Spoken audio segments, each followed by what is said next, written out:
اللہ الرحمن الرحیم۔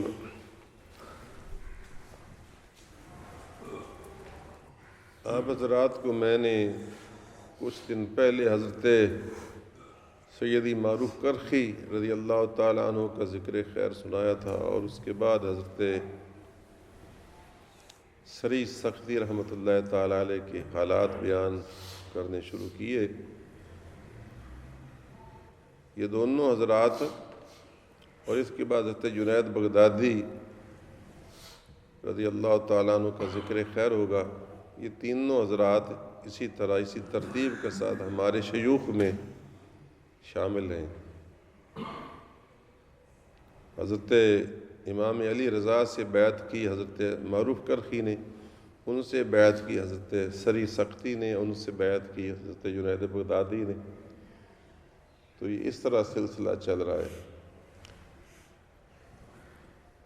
ان بزرگوں کی بعض چھوٹی چھوٹی باتیں میں سنا رہا ہوں، یہ چند ایک کتابوں میں لکھی گئی ہیں۔ ظاہر پوری زندگی کی ساری تصویر تو نہیں ان میں، کیونکہ ہر شخص کی زندگی تو بڑی مفصل حالات واقعات ہوتے ہیں۔ خود میں اپنی سوانح عمری لکھ رہا ہوں تو میرا خیال کم از کم 500-600 صفحات تو بن گئے، اور ابھی 40 سال عمر بھی میری نہیں پہنچی۔ حالانکہ بہت کچھ چھوٹا جا رہا ہے، بعد میں یاد آتی ہیں باتیں، اس کو شاید آگے متفرقات میں شامل کروں۔ تو بے شمار واقعات ہوتے ہیں، آپ کی اپنی زندگی دیکھ لیں تو یوں نہ سمجھیں کہ یہ جو کچھ میں سنا رہا ہوں یہ ان کی کوئی مربوط اور مسلسل تاریخ ہے۔ یہ تو یوں ہی ہے جس طرح ایک باغ ہو وسیع و عریض، اور اس میں سے کہیں سے جو پھول نظر پڑا وہ ایک لے لیا، پھر کہیں گھومتے پھرتے کوئی اور پھول نظر پڑا وہ لے لیا، تو 2-4 پھول چند کلیاں ان میں سے چن کر آپ کو دے رہا ہوں۔ یعنی یہ نہ سمجھیں آپ کہ یہ گویا آپ کو مسلسل حالات سنائے جا رہے ہیں۔ یہ اس لیے بتانا ضروری ہے کہ اگرچہ آپ تو مبتدی ہیں، آپ اس لیول پر سوچنے والے لوگ ہی نہیں ہیں، تو اس سے آپ کو ایک غلط فہمی بھی ہو سکتی ہے کہ گویا اگر ایک کوئی واقعہ ہے تو وہ دن رات اسی طرح کے واقعات سارے ہوتے تھے۔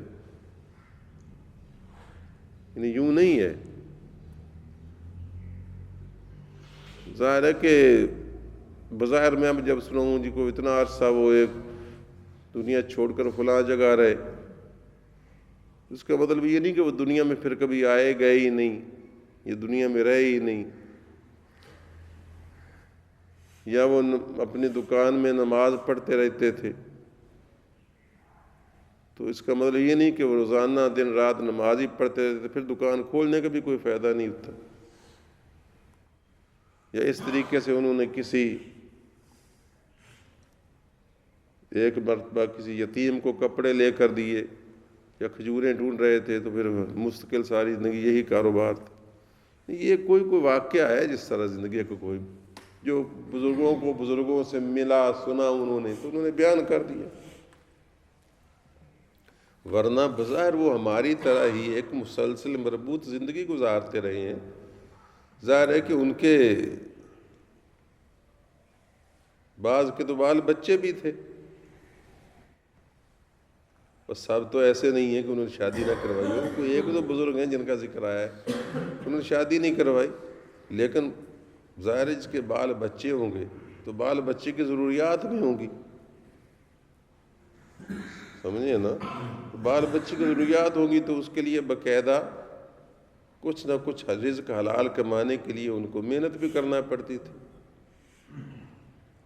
اس لیے بتانا ضروری ہے کہ بعض آپ جیسے سادہ لوگ یہ سمجھ لیتے ہیں کہ انہیں 2-4 واقعہ سنا دیے تو وہ سمجھتے ہیں کہ گویا ہم تو بس اس طرح بن ہی نہیں سکتے، تو ہمیں تو پھر بننا ہی نہیں چاہیے، نہ ہم بن سکتے ہیں۔ بھئی ایسے کیسے ہو سکتا ہے جی کہ ہم دکان میں ہر وقت نفل پڑھتے رہیں تو پھر گاہکوں کون بھگتائے وغیرہ وغیرہ، سمجھ آئی نا؟ یہ اصل میں ٹھوکر لگتی ہے بندے کو۔ اور لاشعوری طور پر جہاں بزرگوں کی عقیدت پیدا ہوتی ہے وہاں ایک یہ احساس پیدا ہونے لگتا ہے کہ بھائی وہ تو 40 دن کا روزہ رکھتے تھے تو ہم تو بھائی ویسے ہو ہی نہیں سکتے، لہٰذا چھوڑو اس کا خیال ہی، کوشش ہی کیا کرنی چاہیے، ادھر کوشش ہی کو نہیں کرنی چاہیے، بس یہ سننے کی باتیں اور سبحان اللہ کہنے کی باتیں۔ تو ایسا نہیں ہے، یہ کبھی کبھار کی کوئی ایک آدھ واردات کسی وقت کے ان کے حالات بیان ہوتے ہیں، ورنہ انہوں نے بطور ایک انسان اور ایک اچھے مسلمان کے پوری زندگی ہماری طرح ہی گزاری ہوتی ہے، اور ہماری طرح وہ بھی انسان ہوتے ہیں۔ اور ایک وجہ یہ بھی ہے کہ بعض اوقات ہمیں ٹھوکر لگتی ہے کسی کو سمجھنے میں، اور ہم کہتے ہیں لو جی وہ جی کرما والے بزرگ کیسے ہو سکتے ہیں جی کہ ان کے تو اتنی زمین ہے، نہیں سمجھے، لو جی فلانا کیسے ہو سکتا ہے جی بزرگ، وہ تو ملازمت کرتا ہے، یا فلانا بزرگ کیسے جی وہ تو واہ واہ بندہ ہے جی۔ تو یہ مفروضات جو ہیں انہوں نے بھی ہمیں کچھ جہاں بزرگوں کا عقیدت مند بنایا وہاں ہمیں ایک یہ احساس بھی پیدا کر دیا کہ گویا ایک بزرگی کو علیحدہ لائن ہے، اور اس کے لیے کوئی خاص بندے اللہ تعالیٰ نے تجویز کیے ہوتے ہیں، ہمارے لیے کوئی ضرورت نہیں ہے کہ ہم اس سلسلے میں کوشش کریں، اور ہمارے لیے اتنا ہی کافی ہے کہ مسجد میں آ گئے 2 رکعتیں پڑھی چلے گئے۔ تو ایسا نہیں ہے، یہ ان کی زندگی کے چند ایک واقعات ہیں جو ایسے اسپیشلی بیان کیے گئے ہیں، ورنہ باقی ان کی زندگی ہماری طرح ہی تھی۔ ہماری طرح سے مراد یہ ہے نا کہ وہ بھی کھاتے پیتے اٹھتے بیٹھتے ضروریات پوری کرتے تھے، البتہ ان میں کچھ سادگی تھی، تکلف نہیں تھا، بناوٹ نہیں تھی، تصنع نہیں تھی، حلال رزق کماتے تھے، حلال کھاتے تھے، سادہ زندگی بسر کر لیتے تھے، بغیر گوشت کے وقت گزار لیتے تھے، دال کھا لیتے تھے، سوکھی روٹی کھا لیتے تھے، جو کی روٹی کھا لیتے تھے، جس طرح ہمارے باپ دادا میں اور ہم میں نہیں فرق ہے، کیوں جی فرق ہے نا، بس یہ میری مراد ہے کہ کہیں ایسا نہ ہو کہ آپ سن کر یہ سمجھیں کہ ایک اور مخلوق کی بات ہو رہی ہے، ہم کوئی اور قسم کی مخلوق ہیں۔ تو حضرت عصری سکتی رحمۃ اللہ تعالیٰ علیہ کے متعلق میں نے آپ کو عرض کیا کہ حضرت سیدنا معروف کرخی سے بیعت ہوئے،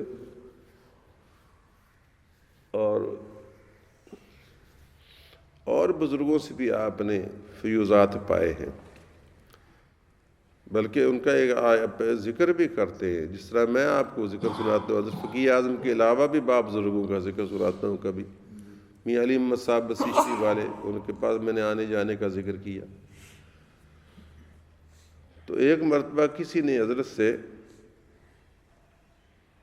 بلکہ اس سے پہلے ایک اور ہی بات ہوئی، ایک دن آپ کچھ کھا پی رہے تھے اور بڑے خوش جس طرح بچوں کو کوئی چیز مل جائے نا کھانے کے لیے تو وہ بڑے ایسے مسکرا رہے ہوتے ہیں، اور جس طرح ہنس رہے ہوتے ہیں اور مزے سے کھا رہے تھے، تو وہ دور بچہ کھا رہا ہو اس طرح کوئی چیز، تو ہم خود خیال کریں گے کہ یاد اس کو کچھ شاندار چیز ملی، علاوہ کھا رہا ہے یا پتہ نہیں کیا کھا رہا ہے، کہ بڑی ماؤں کر رہا ہے اور مسکرا بھی رہا ہے، اور جس طرح جھوم رہا ہے، تو مزیدار چیز آج معلوم ہے اس کے ہاتھ آئی ہے۔ تو اس طرح وہ مسکرا رہے تھے ہلکا اور بڑا مطلب مزے سے کھا رہے تھے، جس طرح خوشی کا اظہار کر رہے تھے۔ تو کسی نے واقف حال دوست نے پوچھا کہ سری آج کیا کھا رہے ہیں، بڑا مزہ آ رہا ہے، معلوم ہوتا کوئی بڑھیا چیز یہ ہاتھ آئی ہے۔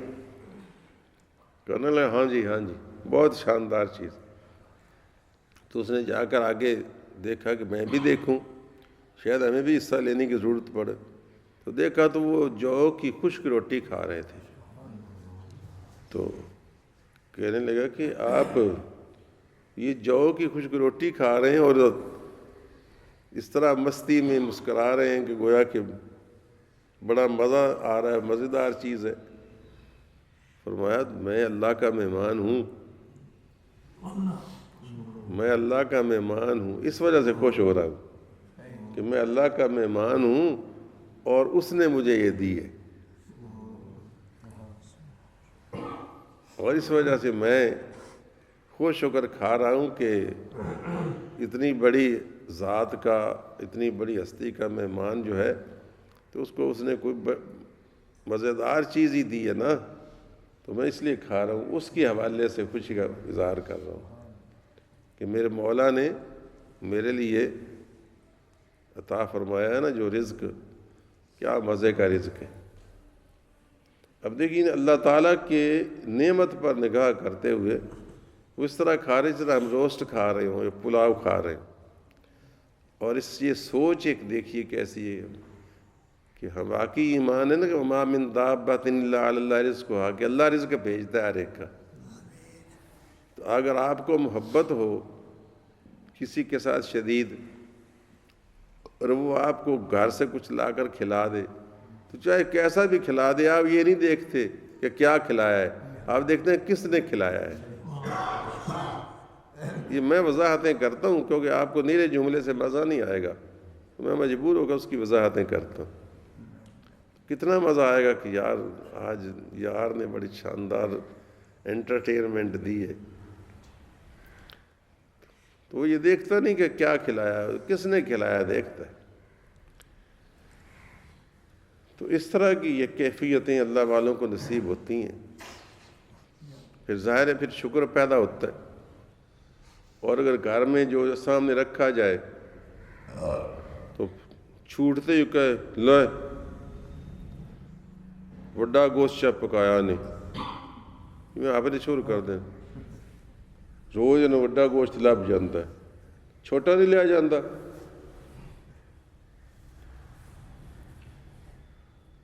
وچ کدو چا پایا نہیں پڑ، یہ ہے وہ ہے نا۔ تو مطلب بالکل یہ سطحی جانوروں والی، بلکہ جانوروں سے بھی گئی گزری ہے، جانور بھی خوشی خوشی کھاتے ہیں جو کچھ مل جائے ان کے سامنے ڈال دیا جائے۔ تو یہ بھی ایک شکر کی علامت ہے کہ جو دوست کی طرف سے ملا ہے وہ سب پلاؤ ہی پلاؤ ہے، وہ روسٹ ہی روسٹ ہے، چاہے وہ جو کی روٹی ہو خشک۔ اسی طرح ایک بات یاد آئی کہ آپ فرماتے ہیں کہ کس نے پوچھا کہ حضرت آپ کو اتنے بڑے مراتب کس طرح ملے؟ کہنے لگے کہ یہ حبیب رائی کی دعا ہے۔ پہلے ایک ذکر گزرا حضرت حبیب رائی کا، کافی دن پہلے گزر گیا، کیونکہ یہ ایک ہی دور کے لوگ ہیں، تھوڑے تھوڑے وقفے کے ساتھ، کچھ چند سال آگے کچھ چند سال پیچھے۔ تو یہ حضرت حبیب رائی کی دعا کا نتیجہ ہے۔ ایک دن ایک مسکین کو، یتیم کو میرے پاس لائے تھے دکان پر، اور کہنے لگے کہ اس کی ضرورت پوری کرو، تو میں نے فوراً پوری کر دی جو اس کو چاہیے تھا، درکار تھا۔ تو فرمانے لگے جاؤ اللہ کرے تم دنیا کو غنیم سمجھو، بس ان کی دعا کے ساتھ ہی ہوا۔ انہوں نے کیا دعا دی؟ جاؤ اللہ کرے تم دنیا کو اپنا غنیم سمجھو۔ غنیم کہتے ہیں اس دشمن کو جس کو لوٹ لیا جائے۔ اب غنیم کا من آئے تو مزہ آئے گا نا۔ غنیم اس دشمن کو کہتے ہیں جس کو لوٹنا جائز ہو۔ مثلا آپ کی کافروں سے، بھارت سے لڑائی ہو جائے تو لڑائی کے دوران آپ کو اس کا مال، اسلحہ، بختر بند گاڑیاں، ہوائی جہاز، ٹینک یا اور جو مال اس کا ہاتھ آئے وہ آپ کے لیے لوٹنا جائز اور حلال ہوتا ہے، اور اس کو مال غنیمت کہا جاتا ہے۔ وہی غنیمت سے غنیم بنا۔ تو وہ دشمن جس کا لوٹ لینا جائز ہو اس کو غنیم کہتے ہیں۔ تو حبیب رائی نے ایک دعا کیا کہ جا اللہ تجھ کو، اللہ کرے کہ تو دنیا کو اپنا غنیم سمجھے اور دنیا تیرے راستے غنیم ہو جائے، یعنی ایسا دشمن جس کو لوٹ لے۔ اب دنیا کو لوٹنے کا مطلب کیا ہے کہ دنیا ہے تو دشمنی، یعنی دنیا کو دشمن بندہ سمجھے اور دشمن سے جتنا لوٹ سکے لوٹے۔ کیا مطلب؟ کہ اس دنیا کو خدا کی راہ پر جتنا صرف کر سکے کر دے تاکہ وہ کام آئے اس کے، ورنہ دنیا کمینی کسی کام کی نہیں ہے، بیکار ہے، دشمن ہے، بندے کو راہ حق سے بھٹکا دینے والی ہے۔ تو جب یہ راہ حق سے بھٹکا دینے والی ہے تو پھر اس کو اگر لوٹ کر فائدہ اٹھا لیا جائے، اور وہ فائدہ تبھی جب آخرت کا فائدہ ہو خاص طور پر، تو بس اس وقت سے یہ دعا رنگ لائی ہے اور پھر جا سو جا. تو یہ باتیں قابل غور ہیں.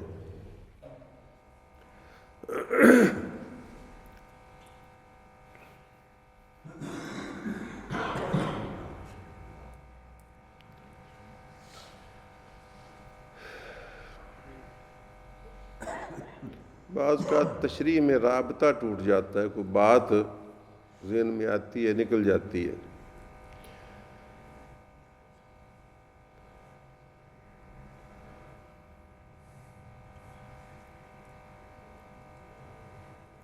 ابھی ایک بڑی خوبصورت بات ان کے ذہن میں آئی تھی. اللہم صلی علی سیدنا و مولانا محمد وعلی آل سیدنا و مولانا محمد کما تحب و ترضى له بأن تصلی علیہ.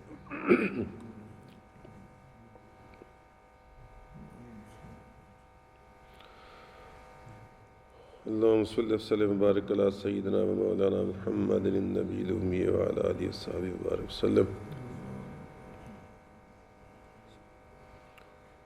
اللہم صلی وسلم وبارک علی سیدنا و مولانا محمد وعلی آل سیدنا و مولانا محمد صلاة تنجینا بها من جمیع الاحوال والآفات وتقضی لنا بها جمیع الحاجات وتطہرنا بها من جمیع السیئات وترفعنا بها عندك اعلی الدرجات وتبلغنا بأقصى الغایات من جمیع الخیرات فی الحیات وبعد الممات انک علی کل شیء قدیر.